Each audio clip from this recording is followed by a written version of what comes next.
Same medicine ಕೊಟ್ಟಿದ್ದೀನಿ, ಒಂದ್ 2 ಮಾತ್ರೆ ಎಕ್ಸ್ಟ್ರಾ ಆಡ್ ಮಾಡಿದ್ದೀನಿ, ಅದು ಯೂಸ್ ಮಾಡಿ. ಸರ್ ವೆಯ್ಟ್ ಲಾಸ್ ಸಿಗೋದು ಸ್ವಲ್ಪ. ವೆಯ್ಟ್ ಲಾಸಿಗೆ ಫಸ್ಟ್ ಕಾಫಿ ಟೀ ಬಿಡಿ, ಆಮೇಲೆ ನೈಟು ಊಟ ಮಾಡಬೇಡಿ. ಊಟ ಮುದ್ದೆ ರೊಟ್ಟಿ ಅನ್ನ ತಿನ್ಬೇಡಿ. ಬಾದಾಮಿ, ವಾಲ್ನಟ್, ತೆಂಗಿನಕಾಯಿ ಇಲ್ಲ ಶೇಂಗಾ ಬೀಜ ನೆನೆ ಹಾಕ್ಬಿಟ್ಟು ತಿಂದಿರೋ ಅಷ್ಟು ಮಾಡಿ.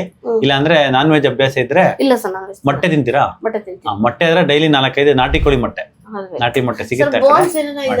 ಇದೇನ್ ತಲೆ ಕೆಡಿಸ್ಕೋಬೇಡಿ. ಆಕ್ಚುಲಿ ಬೋನ್ ನಿಮ್ದು ಹೆಲ್ತಿ ಆಗಿದೆ, ಬೋನ್ ಕೂಡ ಹೆಲ್ತಿ ಆಗಿದೆ, ಮತ್ತೆ ಬೋನ್ ಸ್ಪೇಸ್ ಜಾಯಿಂಟ್ ಸ್ಪೇಸ್ ಚೆನ್ನಾಗಿದೆ. ಹಂಗಾಗಿ ನಿಮ್ಗೆ ಇಷ್ಟು ಬೇಗ ರೆಡಿ ಆಗಿರೋದು. ನಾನು ಇಷ್ಟು ಬೇಗ ರೆಡಿ ಆಗಲ್ಲ. ಹೌದು ಬೇಗ ರೆಡಿ ಆಗಲ್ಲ. ಇನ್ನು ಎಷ್ಟು ವರ್ಷ ಇದೆ ಸರ್ವಿಸ್? 12 ವರ್ಷ ಇದೆ. ಇದೇ ತರನೇ ಮಾಡಿ.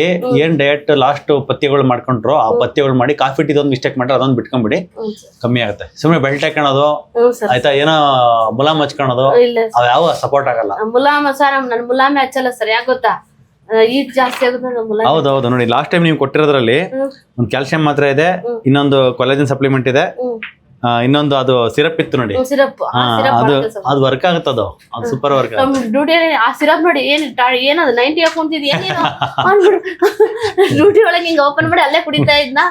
ದಿನ ಒಂದ್ ಬಾಟ್ಲಿ ಅಲ್ಲಿ ಬೀಳ್ತಿದ್ದ. ಮಧ್ಯಾಹ್ನ ಟೈಮ್ ಕುಡಿತಿದ್ರಿ? ಮಧ್ಯಾಹ್ನ ಟೈಮ್ ಅನ್ನೋದು. ಓಕೆ. ಅದು ಕೊಲಾಜಿನ್, ಆಮೇಲೆ ಅದು ಗ್ಲೂಕೋಸಮೈನ್ ಸಲ್ಫೇಟ್ ತುಂಬಾ ಚೆನ್ನಾಗಿದೆ. ಅದು ಮಂಡಿಲಿ ಆ ಗ್ರೀಸ್ ಉತ್ಪತ್ತಿ ಆಗಕ್ಕೂ ಸ್ವಲ್ಪ ಸಪೋರ್ಟ್ ಆಗುತ್ತೆ, ಮತ್ತೆ ಕಾರ್ಟಿಲೇಜ್ ಮೂವ್ಮೆಂಟ್ಗೂ ಚೆನ್ನಾಗುತ್ತೆ, ಕಾರ್ಟಿಲೇಜ್ ಸಪೋರ್ಟ್ ಆಗುತ್ತೆ. ಅದು ತುಂಬಾ ಸಪೋರ್ಟಿವ್ ಅದು ಮಂಡಿ. ಸೊ ಅದನ್ನ ನೀವು ಯೂಸ್ ಮಾಡಿದ್ರ ಎಲ್ಲಾನು ಕೊಟ್ಟಿದ್ದು ಬರೀ ಸಪ್ಲಿಮೆಂಟ್ಸ್. ನಿಮ್ಮ ದೇಹದಲ್ಲಿ ಏನೇನು ಕೊರತೆ ಇರುತ್ತೋ ಆ ಕೊರತೆಗಳು ಇರೋದ್ರಿಂದ ಮಂಡಿ ನೋವು ಬಂದಿರುತ್ತೆ. ಆ ಕೊರತೆಗಳನ್ನ ನೀಗಿಸಿದ್ರೆ ಮಂಡಿ ನೋವು ಹೋಗುತ್ತೆ. ಇದೇ ಕೋರ್ ತತ್ವ ನಮ್ದು ಟ್ರೀಟ್ಮೆಂಟ್ ತತ್ವ. ಸೊ ಅದನ್ನ ನಾವು ಕೊಟ್ವಿ, ಹಂಗಾಗಿ ವರ್ಕ್ ಆಗಿದೆ. ಸೊ ಇನ್ನೊಂದು 2 ಮಂತ್ಸ್ ಆಗ್ಬಿಟ್ಟು ಎಲ್ಲ ಸ್ಟಾಪ್ ಮಾಡ್ಕೊಟ್ರಿ. ಪಥ್ಯ ಮಾತ್ರ ಕಂಟಿನ್ಯೂ ಮಾಡಿ, ನೈಟ್ ಊಟ ಮಾಡಬೇಡಿ. ಇಬ್ರು 3 ಡಾಕ್ಟರ್ ಹೇಳಿದ್ರು ಸಲ ನೈಟ್ ಊಟ ನೀನ್ ಕಂಪಲ್ಸರಿ ಬಿಟ್ರೆ ಚೆನ್ನಾಗಿ ನೋಡ. ಹಂಗಲ್ಲ, ಏನ್ಕಂದ್ರೆ ಕಾರ್ಬೋಹೈಡ್ರೇಟ್ ನಾವು ಊಟ ಬಿಡಿಸ್ತಾ ಇಲ್ಲ, ನೀವು ಊಟ ಮಾಡಿ ಪ್ರೋಟೀನ್ ತಗೊಳ್ಳಿ. ಪ್ರೋಟೀನ್ ಸೊ ಬೋನ್ ಫಾರ್ಮೇಶನ್ ಹೆಲ್ಪ್ ಆಗುತ್ತೆ, ಜಾಯಿಂಟ್ ಫಾರ್ಮೇಶನ್ ಹೆಲ್ಪ್ ಆಗುತ್ತೆ. ಕಾರ್ಬೋಹೈಡ್ರೇಟ್ ತಗೋಬೇಡಿ ಅಷ್ಟೇ. ನಮ್ಮ ಯೂಟ್ಯೂಬ್ ನೋಡೋಂತಾರೆ ಏನ್ ಹೇಳ್ತೀರಾ? ಯಾಕಂದ್ರೆ 5 ಅವರ್ 6 ಅವರ್ ನಿಂತ್ಕೊಂಡು ಕೆಲಸ ಮಾಡೋಂತಾರ ನಿಮ್ಗೆ ವಾಸಿ ಆಗೈತಿ. ಇಷ್ಟೊಂದು ಕಷ್ಟಪಟ್ಟು 2 ವರ್ಷದಿಂದ ಇದ್ ಮಾಡಿರೋದು. ಏನ್ ಸಜೆಷನ್ ಕೊಡ್ತೀರಾ?